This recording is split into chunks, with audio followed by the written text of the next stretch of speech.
ఇప్పుడే జీ5 app download చేయండి. చూడండి మీ ఫేవరెట్ టీవీ షోస్ ఎప్పుడైనా ఎక్కడైనా. పిల్లల్ని తీసుకెళ్ళడానికి ప్రిన్సిపల్ వచ్చేసారు. నా పిల్లల మనసులో ఉన్న మాట చెప్పలేక, బాధతో వెళ్ళలేక ఎంత సతమతం అవుతున్నారో. మేడం, ప్రిన్సిపల్ గారు. అయ్యో, ప్రిన్సిపాల్ పిల్లల్ని తీసుకుని పోవడానికి వచ్చింది మిస్ అమ్మా. ఎలాగైనా క్యాంపుకు వెళ్ళకుండా ఆపు మిస్ అమ్మా. ఎప్పుడు నవ్వుతూ ఉండే వాళ్ళ కళ్ళల్లో బాధని చూడలేకపోతున్నాను. నేను ఏదో ఒకటి చేసి ఆపుతాను రాథోడ్. అయ్యో, ఎలా ఆపుతావు మిస్ అమ్మా?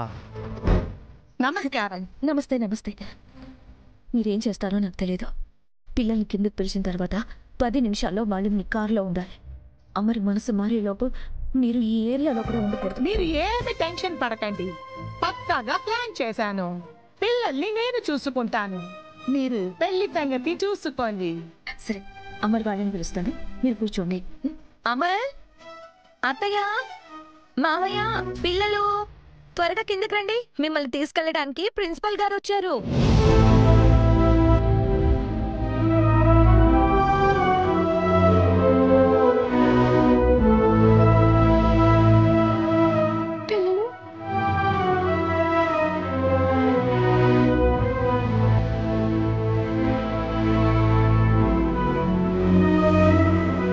నమస్కారం అండి. నమస్కారం. కూర్చోండి. నమస్తే. నమస్తే.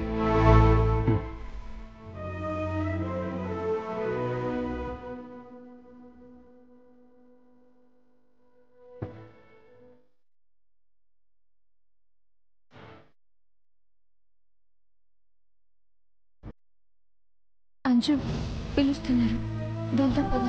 నేను రానమ్ము, మీరు వెళ్ళండి.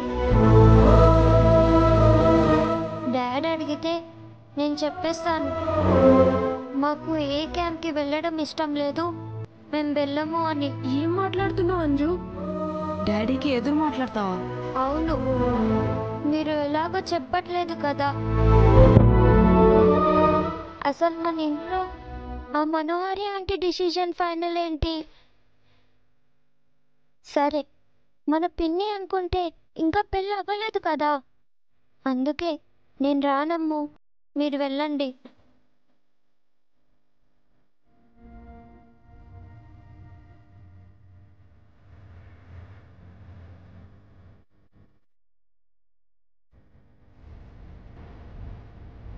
అంజు, డాడీ ఏం చేసినా మన కోసమే చేస్తారని తెలుసు కదా. డాడీకి మనకన్నా ఇంకేది ఇంపార్టెంట్ కాదు. డాడీ మనల్ని క్యాంపుకి పంపించాలి అనుకున్నారంటే దాని వెనక స్ట్రాంగ్ రీజన్ ఉంటుంది. డాడ్ మాటకి మనం రెస్పెక్ట్ ఇవ్వాలని అమ్మ చెప్పింది కదా. మరి అమ్మ చెప్పింది నువ్వు వినవా? పిల్లలు వస్తున్నారా? ప్రిన్సిపల్ గారు మీకోసమే వెయిటింగ్.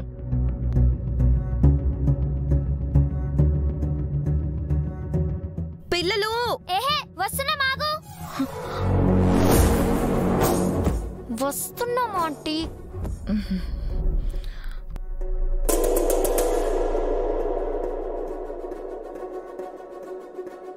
జీ5 యాప్ డౌన్లోడ్ చేసి అన్ని ఎపిసోడ్స్ పూర్తి ఉచితంగా చూడండి.